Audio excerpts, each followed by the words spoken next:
चलिए तो आज की क्लास शुरू करते हैं।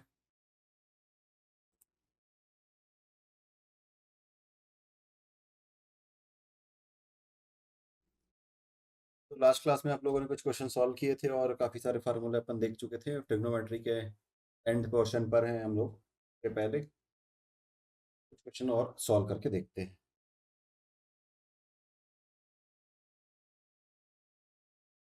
चलिए, पहला क्वेश्चन है sine 3 theta upon sine theta minus cos 3 theta upon cos theta. इसको सॉल्व करना है।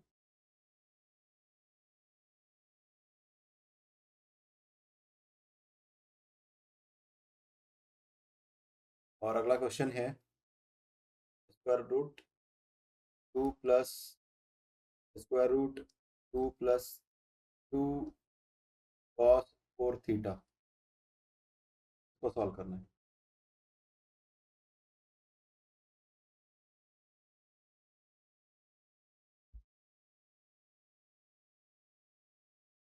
चलिए सॉल्व करिए।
तो पहले का आंसर करेक्ट है, दैट इज 2।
तो आपने भी सही सॉल्व किया है। आंसर होगा 2 cos theta. This is 2 cos theta.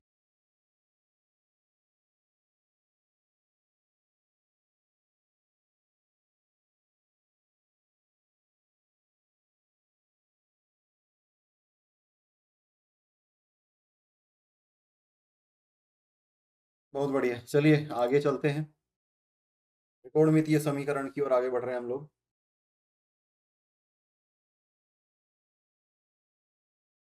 त्रिकोणमितीय समीकरण।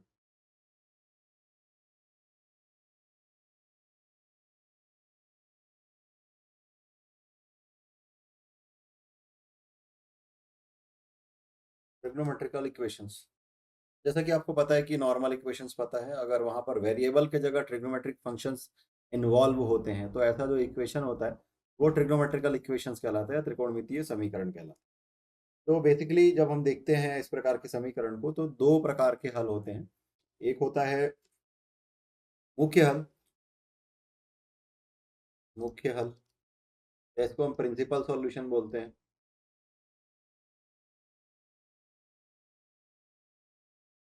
और इसमें जो दूसरा हल होता है वो होता है व्यापक हल, व्यापक हल इसको बोलते हैं जनरल सॉल्यूशन। ठीक है, तो फॉर एग्जांपल अगर मैं लिखता हूँ sine theta is equal to 1, है ना, तो यहाँ पर थीटा की वैल्यू के रिस्पेक्ट में साइन का फंक्शन की जो वैल्यू है वो 1, लाइक दैट। ठीक है, तो क्या होता है कि जो वेरिएबल होती है अगर उसकी वैल्यू 0 to 360 डिग्री के बीच में अगर हम कैलकुलेट करते हैं तो वो वेरिएबल का जो वैल्यू है अगर वो 0 to 360 डिग्री आता है तो उसको हम प्रिंसिपल सॉल्यूशन कहते हैं। ठीक है, अब प्रिंसिपल सॉल्यूशन कैसे मिलेगा, कितने मिलेगा, क्या मिलेगा, हम आगे देखेंगे। दूसरा होता है व्यापक हल या जनरल सॉल्यूशन। फॉर एग्जाम्पल एक आध एग्जाम्पल के थ्रू लिख देता हूँ। For example theta equal to n pi for all n belongs to i. तो इस प्रकार का ये जो सॉल्यूशन होता है जनरल सॉल्यूशन होता है। यहाँ पर आप सप्लाई करते जाइए एन की, जैसे जैसे आप एन की सप्लाई करते जाएंगे तो आपको इन्फाइनेटली मैनी सॉल्यूशंस मिलते जाएंगे। तो ये है जनरल सॉल्यूशन। ठीक है, तो प्रिंसिपल सॉल्यूशन अगर 0 to 360 डिग्री के बीच में वो वेरिएबल की वैल्यू आ रही है तो आपका हो गया principal solution. General solution in terms of n मिलता है, एन या एम कहीं के पर दो अलग अलग वेरिएबल होते हैं तो यहाँ पर एन और एम यूज कर लेते हैं। एन की वैल्यू इंटीग्रल वैल्यू होती है, इंटीजर होती है, पूर्णांक संख्याएं होती है। वैल्यू जैसे वेरी करते जाएंगे तो ऐसे ऐसे आपको सोल्यूशन मिलता जाएगा। ठीक है, तो प्रश्न पूछा जाता है, जनरल सॉल्यूशन भी पूछ लिया जाता है, कभी कभी प्रिंसिपल सॉल्यूशन भी पूछ लिया जाता है। तो दोनों को हम वन बाई वन देखते हैं। पहले बात करते हैं प्रिंसिपल सॉल्यूशन की। ठीक है, प्रिंसिपल सॉल्यूशन की बात करते हैं।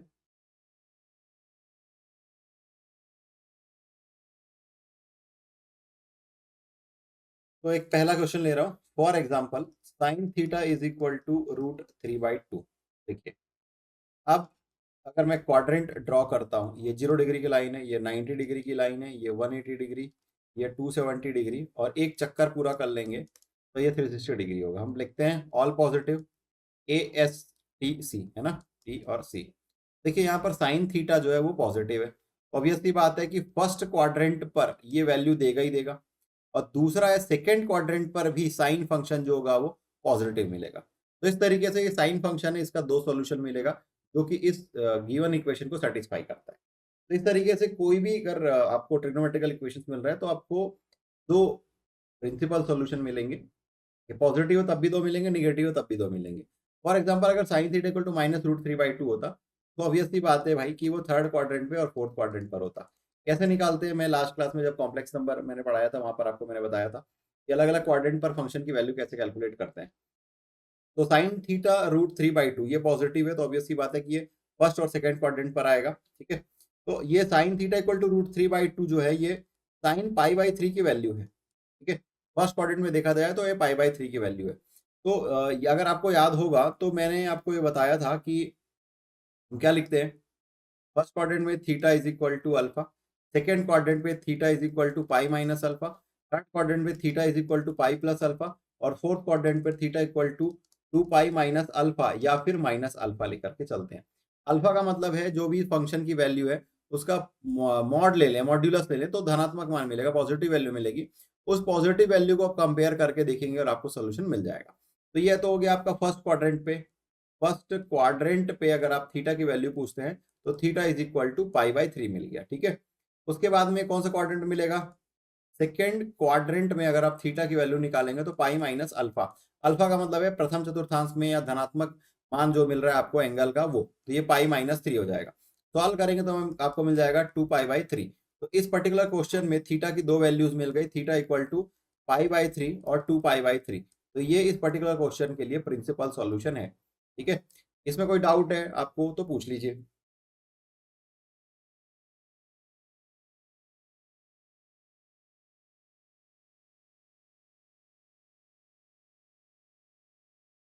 और क्वेश्चन सॉल्व करके देखेंगे एक बार।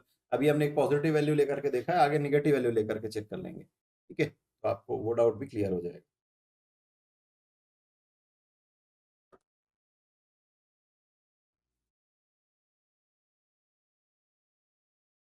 तो दूसरा क्वेश्चन लेकर के चल रहे हैं कि cos theta is equal to minus root 3/2 again, ठीक है, पहले में ऑल पॉजिटिव, सेकंड में साइन, तीसरे में tan और लास्ट में कॉस, ठीक है।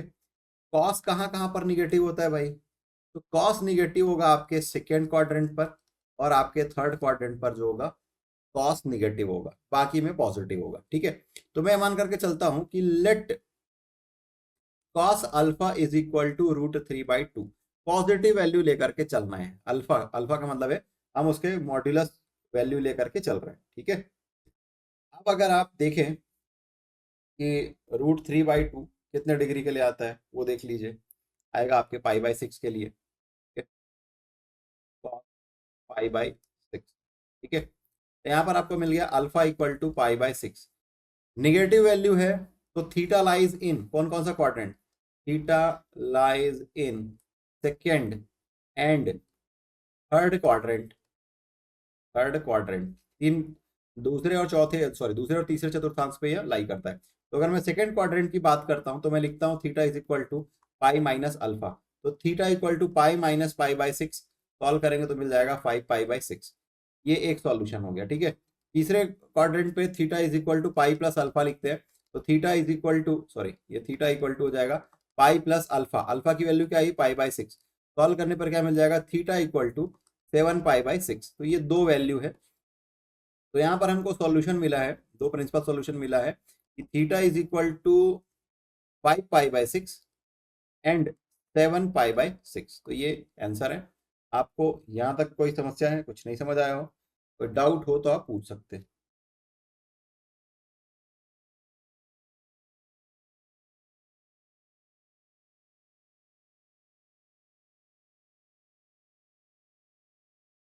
और डाउट नहीं है तो ठीक है, अच्छी बात है, मैं आगे क्वेश्चन देता हूँ, आप सॉल्व करके बताइए।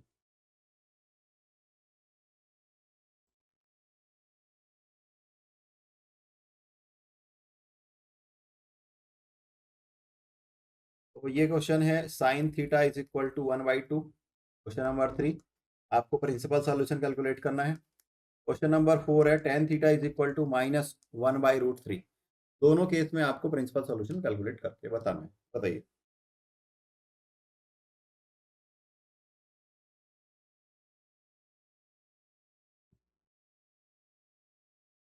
ओके, हमने √3/2 पॉजिटिव वैल्यू इसलिए लिया है ताकि हम ये कैलकुलेट कर सके कि वो अल्फा, ये जो डेविएशन आ रहा है वो क्या है, जिसके थ्रू हम अलग अलग क्वाड्रेंट्स पर उसकी वैल्यू कंसीडर करते हैं। क्या होता है ना कि जब उन्होंने कॉम्प्लेक्स नंबर पढ़ा था वहां पर मैंने आपको बताया था कि कौन कौन सा फंक्शन कहाँ कहाँ पर पॉजिटिव निगेटिव होता है, ये तो मैंने अभी ट्रिग्नोमेट्री में भी बताया है। अब √3 - √3/2, पहले तो आपको फर्स्ट क्वाड्रेंट पर √3/2 या कोई भी पॉजिटिव वैल्यू, वो जो पॉजिटिव वैल्यू है उस पर्टिकुलर इंटीग्रल वैल्यू के लिए वो कौन से एंगल के लिए ये पता होना चाहिए। अगर वो पता है तो किसी भी क्वाड्रेंट पर आप फार्मूला यूज करके उसकी वैल्यू कैलकुलेट कर सकते हैं। जैसे कि मैंने आपको फर्स्ट क्वाड्रेंट के लिए बताया था, है ना, फर्स्ट क्वाड्रेंट के लिए बताया था कि theta is equal to alpha, second quadrant के लिए बताया था theta equal to pi minus alpha, third quadrant के लिए बताया था आपको theta is equal to pi plus alpha, और फोर्थ क्वाड्रेंट में बताया था आपको मैंने theta is equal to 2 pi minus alpha, sorry 2 pi minus alpha और माइनस अल्फा। तो ये, अब ये भी कंसेप्ट से आया है, कैसे आया है, लास्ट क्लास में मैंने बताया था कि कौन कौन से फंक्शन कौन से क्वाड्रेंट में पॉजिटिव कैसे निगेटिव होता है, तो उसी एंगल को कैलकुलेट करते हुए हम लोग इसको यूज करते हैं, ठीक है।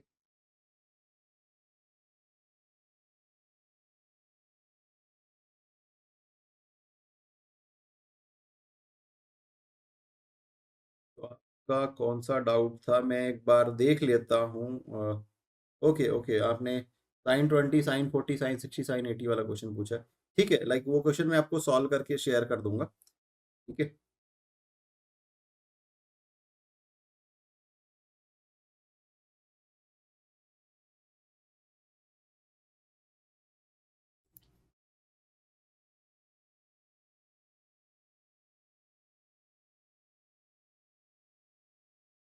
ठीक है, पहला क्वेश्चन आप लोगों ने सही सॉल्व किया है, that is π/6 and 5π/6। Theta is equal to 5π/6 and π/6।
बहुत बढ़िया, सही सॉल्व किया आप लोगों ने, that is 5π/6 and 11π/6।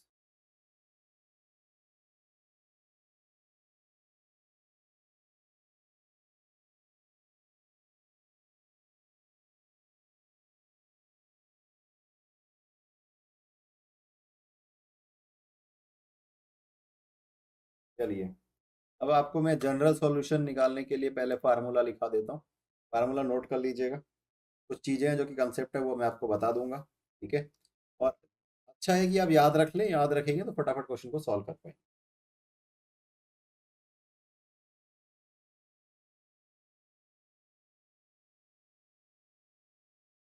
General solution, देखो ये जो क्वेश्चन हम लिखने वाले हैं यहाँ पर n बिलोंग्स टू i है, आप ये मान करके चले।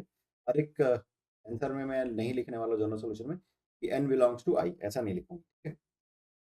पहला है साइन थीटा इक्वल टू अगर 0 है तो आप लिखेंगे theta is equal to n π for all n belongs to i, ऐसा पूरा सोल्यूशन लिखते हैं।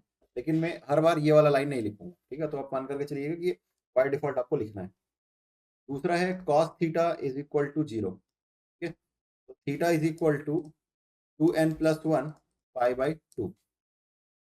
तीसरा है tan theta is equal to 0, that implies theta is equal to n π।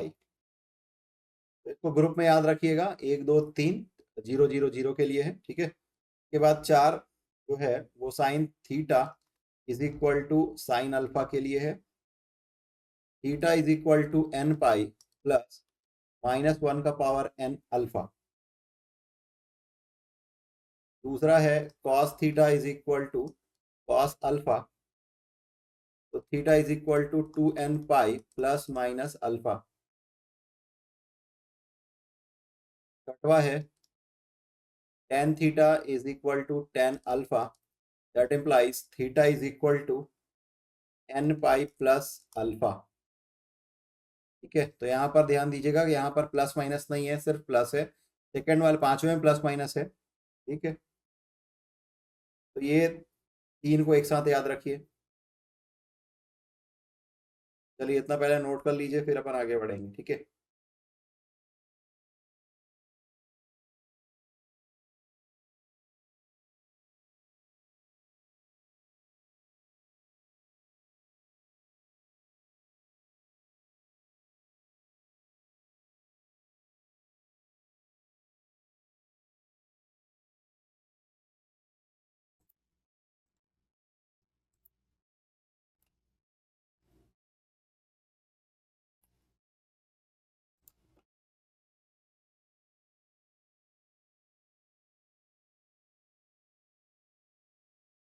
तो अगला है sine square theta is equal to sine square alpha.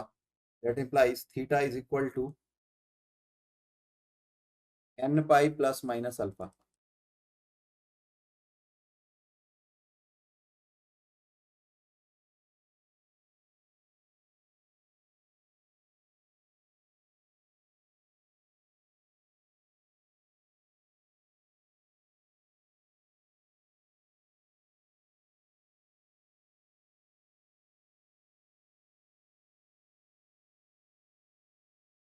देखिए 8 9 10 नंबर सेम है, सॉरी जो सॉल्यूशन है वो सेम है।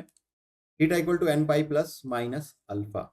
तो ये जहाँ पर sine square theta equal to sine square alpha है, cos square theta equal to cos square alpha है, tan square theta equal to tan square alpha है, तो वहाँ पर सीधा सॉल्यूशन लिखना है theta equal to n pi plus minus alpha for all n belongs to i. ठीक है, तो यहाँ पर अभी अगर आपको नहीं समझ आ रहा है कि क्या आ रहा है कैसे आ रहा है, कोई दिक्कत नहीं, क्वेश्चन सॉल्व करेंगे तो आपको समझ आ जाएगा। फिलहाल नोट कर लीजिए और नोट करके बताइए, फिर अपन आगे बढ़ेंगे।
बताइए हो गया क्या?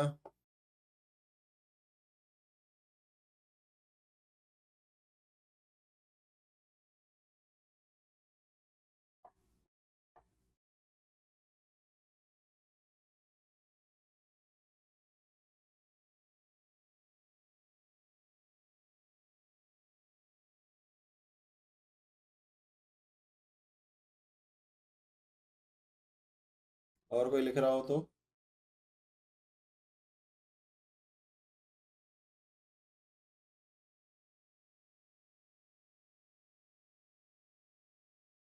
चलिए आगे बढ़ते हैं।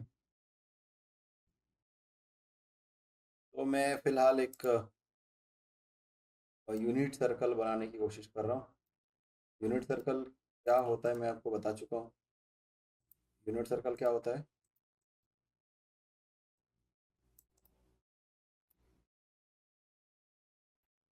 ऐसा सर्कल का रेडियस 1 यूनिट, उसको यूनिट सर्कल बोलते हैं।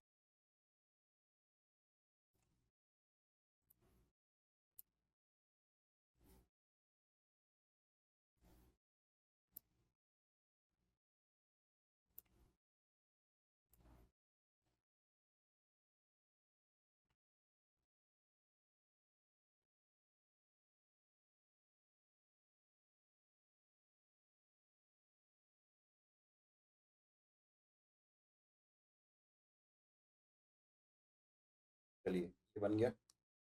ये मान करके चल रहे हैं कि ये यूनिट सर्कल है, काई वृत्त यूनिट।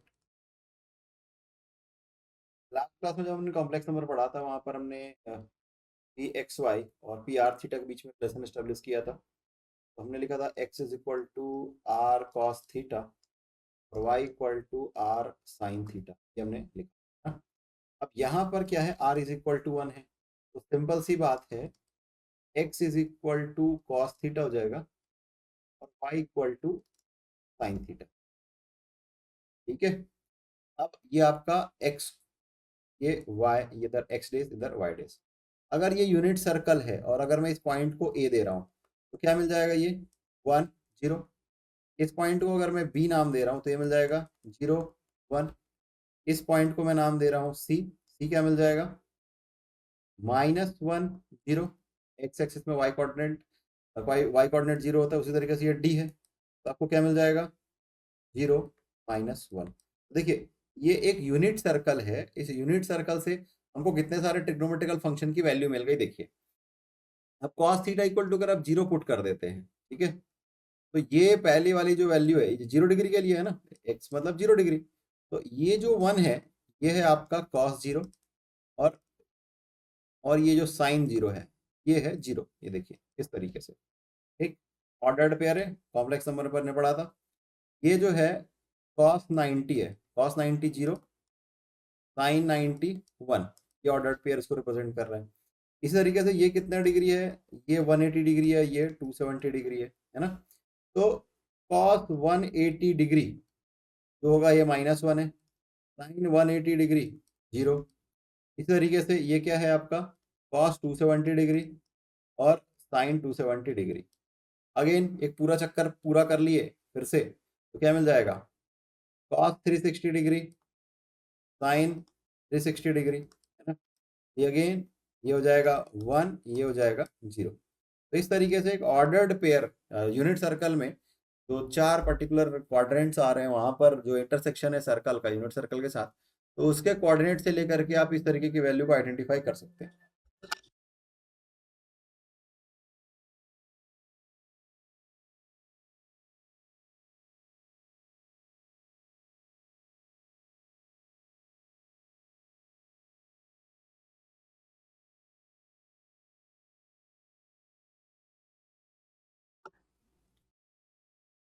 चलिए तो कुछ नोट करें तो नोट करें, फिर अपन आगे चलेंगे।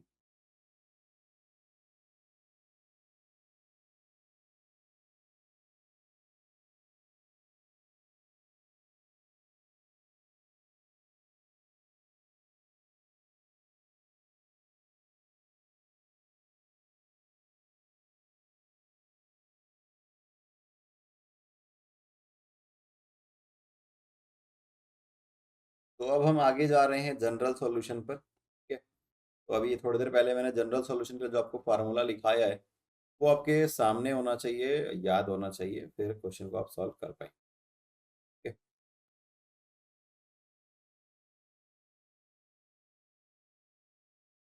चलिए पहला क्वेश्चन है 4 sin square theta is equal to 1, ठीक है। पहले एक एक फंक्शन देखेंगे और उसके बाद मोर देन वन फंक्शन को इंटीग्रेट करके आगे सॉल्व करके देखेंगे, ठीक है।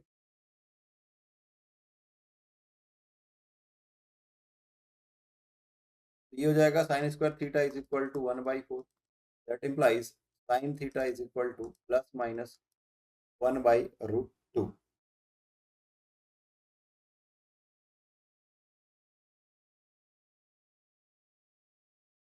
ठीक है।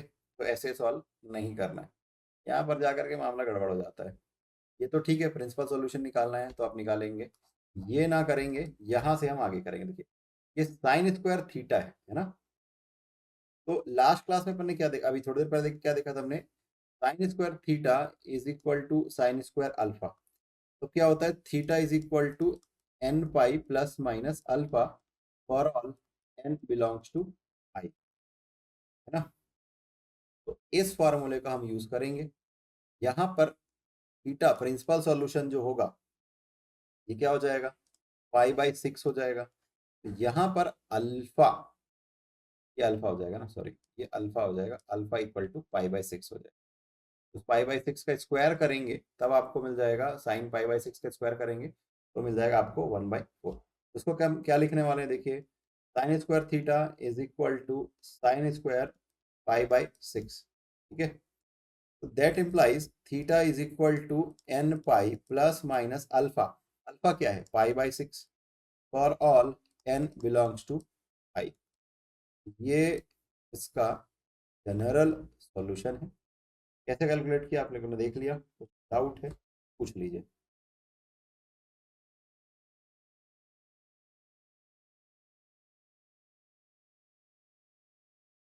चलिए क्वेश्चन दे रहा हूँ, आप सॉल्व करके बताइए इसी तरीके से। 3 tan² theta is equal to 1। Theta equal to क्या मिलेगा बताइए।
तो ये सॉल्यूशन मिलेगा, theta is equal to n pi plus minus alpha.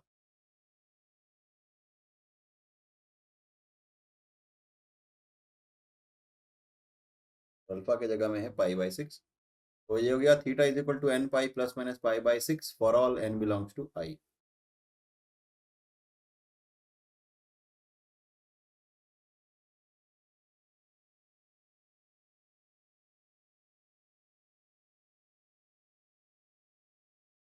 किसी को कोई दिक्कत है, कोई समस्या है तो बताइए इसमें।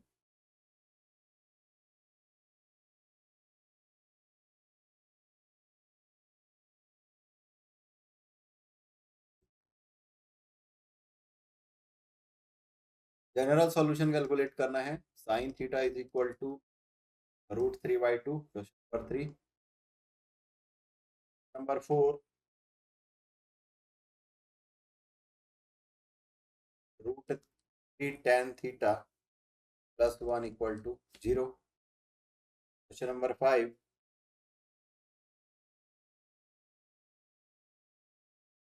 Cosec theta is equal to 2।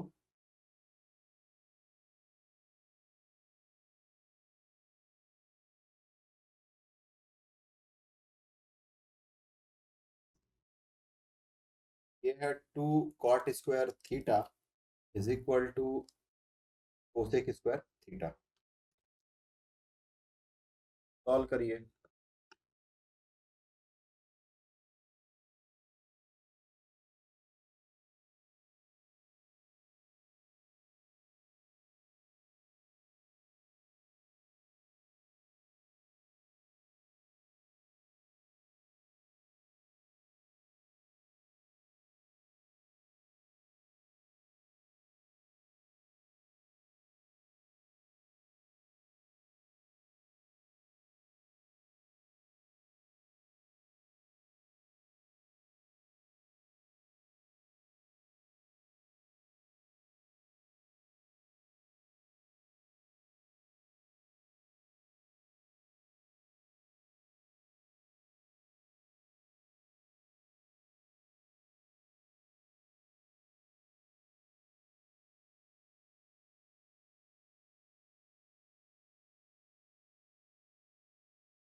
तो पहला क्वेश्चन सिंपल है, sine theta is equal to sine alpha इस पैटर्न को बिलोंग करता है, तो भाई ऑब्वियस सी बात है, उस पैटर्न को बिलोंग करता है तो उसका आंसर उसी तरीके से आएगा, theta is equal to n pi plus -1 का पावर एन अल्फा, ऐसे एन पाई बाई 3 नहीं आएगा।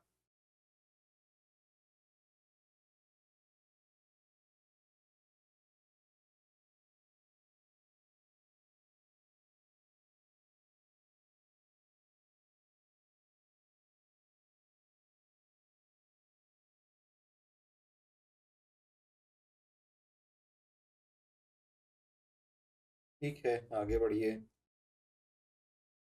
ये आंसर यही है।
तो ये चारों क्वेश्चन के आंसर मैंने लिख दिया है, आप लोग ने जो सॉल्व किया उससे वेरीफाई करके देख लीजिए। कोई पर्टिकुलर क्वेश्चन नहीं बना हो तो पूछ लीजिए।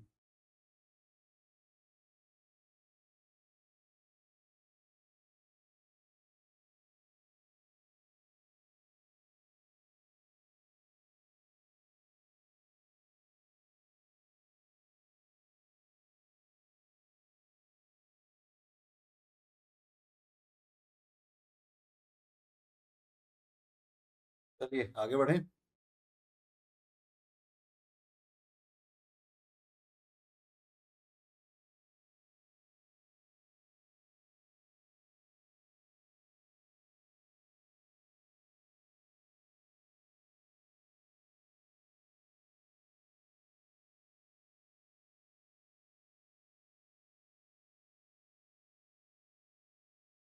ठीक है, वो भी कर सकते हैं, कहीं कोई दिक्कत नहीं है।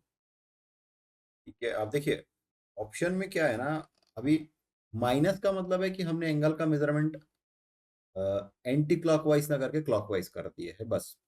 ऑप्शन जो है अगर आपने सॉल्व किया और आप वो सॉल्यूशन ऑप्शन में से एक है तो वो उसका आपका आंसर होगा, ठीक है। वैसा भी सॉल्व कर सकते हैं, वैसा भी कर सकते हैं, कहीं कोई दिक्कत नहीं है। 5/5/6 वाला वो सॉल्यूशन भी लेकर के सॉल्व कर सकते हैं।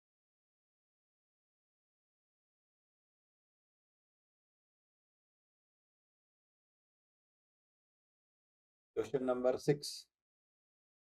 ठीक है, क्वेश्चन नंबर 6 मैं सॉल्व करके बता देता हूँ।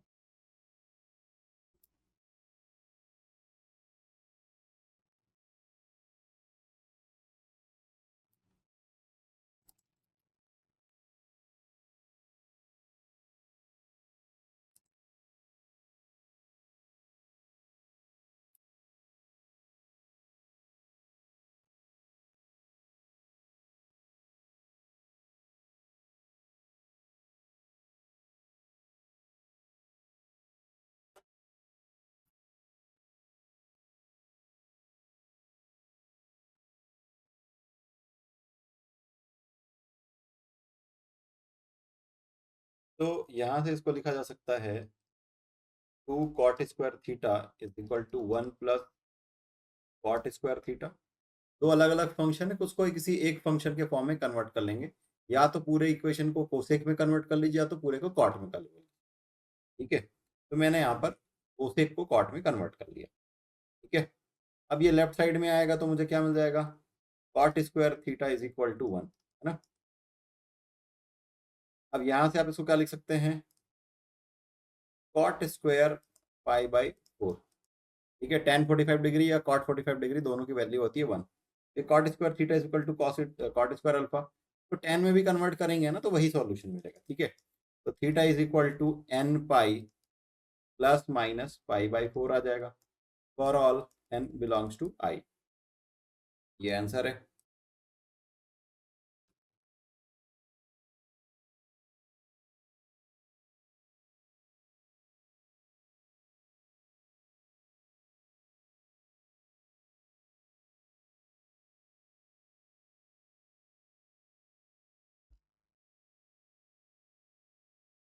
क्वेश्चन नंबर 2 में सॉल्यूशन का काउंट, नंबर 2 कौन सा है,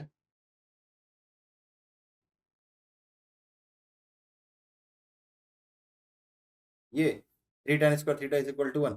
देखिए बात हम कर रहे हैं कि अगर प्रिंसिपल सॉल्यूशन है, ठीक है, तो दो सॉल्यूशन मिलेगा। जनरल सॉल्यूशन है तो आप जितनी वैल्यू कैलकुलेट करना चाहें एन की वैल्यूज वेरी करते जाएंगे, आपको इन्फाइनेटली मैनी सॉल्यूशन मिलता जाएगा, ठीक है। कुछ स्पेसिफिक क्वेश्चंस आते हैं आगे हम लोग देखेंगे थोड़ा हार्डर क्वेश्चन में, अभी नहीं, हार्डर क्वेश्चन बाद में देखेंगे जहां पर आपको रियल वैल्यूज पूछ लेगा, इमेजनरी वैल्यूज पूछ लेगा, कितने पॉजिटिव वैल्यू आएगा कितने निगेटिव वैल्यू आएगा, तो ठीक है, लाइक वो क्वेश्चन में आगे आप लोगों को कराऊंगा। फिलहाल अभी सॉल्यूशन देख लीजिए, सॉल्यूशन कैसे करते हैं वो मैंने आपको भी बता दिया, ठीक है। कर सकते हैं आप अपनी सुविधा अनुसार फंक्शन को चेंज कर सकते हैं, बाई रूल जाना है, ठीक है, कहीं कोई गलती नहीं है तो आगे क्वेश्चन जो आप सॉल्व करेंगे उसका आंसर सही होगा, कहीं कोई दिक्कत नहीं है। चलिए क्वेश्चन नंबर 7, एक क्वेश्चन और सॉल्व करके बताइए। यहाँ पर अगेन एक ही फंक्शन है हालांकि, लेकिन ये कुछ इस तरीके से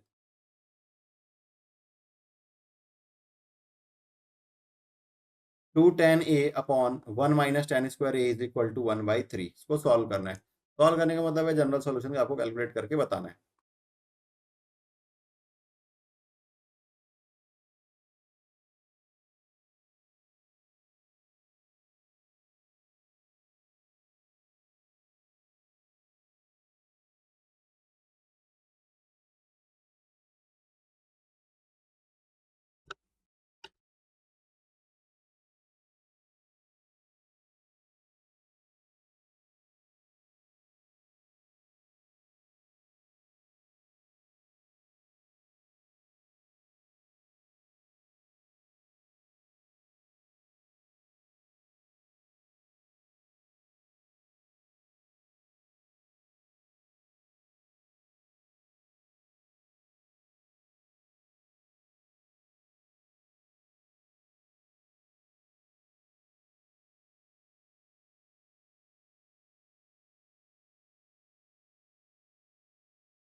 किया 10 2a का फार्मूला ये डायरेक्टली।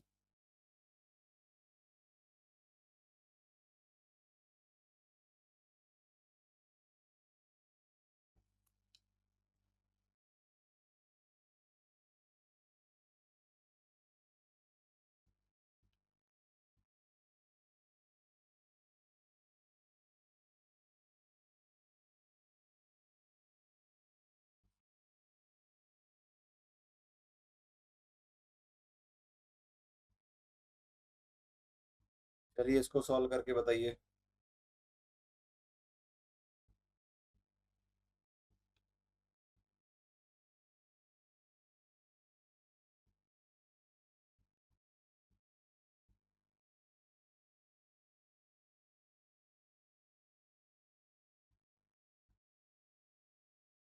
देखिए जब tan theta equal to tan alpha होता है तो उसका solution theta is equal to n pi plus alpha होता है, माइनस नहीं है। तो अपन ने जो लिखा वो करेक्ट है।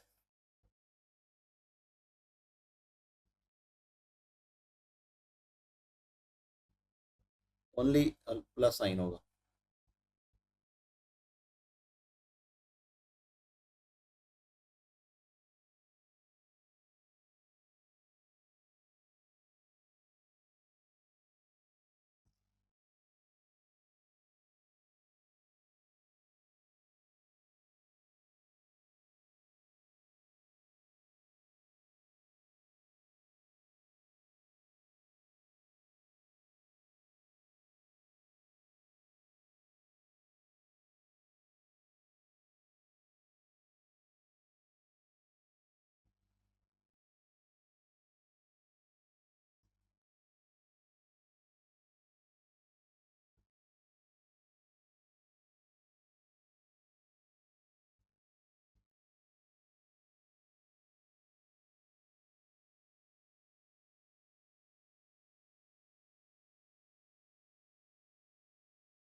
चलिए तो ये क्वेश्चन को नोट कर लीजिएगा, दोनों क्वेश्चन को सॉल्व करके देख लीजिएगा, और भी क्वेश्चंस मैं आपको अवेलेबल कराता हूँ, उसको सॉल्व करके रखिएगा। और अगले क्लास में इसमें हम लोग आगे देखेंगे कि जो हमने ट्रांसफॉर्मेशन फार्मूला देखा था, एडिशन से मल्टीप्लिकेशन, मल्टीप्लिकेशन से एडिशन, है ना, sine C plus sine D वाला, और 2 cos a cos b, 2 sin a cos b, like that. तो जितने फार्मूले हमने पिछले लेक्चर में कवर किया था उन सब का एप्लीकेशन यहाँ पर आने वाला है, जहाँ पर आप पहले क्वेश्चंस को थोड़ा फार्मूलेट करेंगे, सॉल्व करेंगे, इन टर्म्स ऑफ प्रोडक्ट लेकर के आएंगे, उसके बाद हम कंपेयर करके सॉल्व करेंगे। तो अगर वो पिछला वाला आपको नहीं बनता है ना, sine of a plus b वाला formula, addition formula, subtraction formula, और ट्रांसफॉर्मेशन, जो 4 ट्रांसफॉर्मेशन हम लोगों ने देखे थे, वो आपसे बनने चाहिए।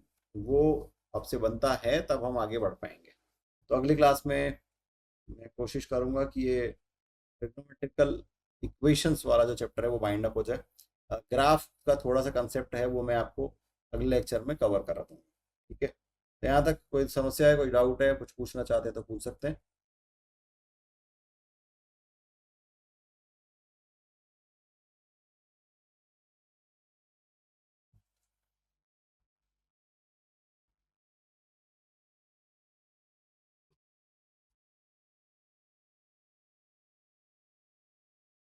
चलिए ठीक है, सेशन यहीं पर वाइंड अप कर रहे हैं। थैंक यू, कल मिलेंगे।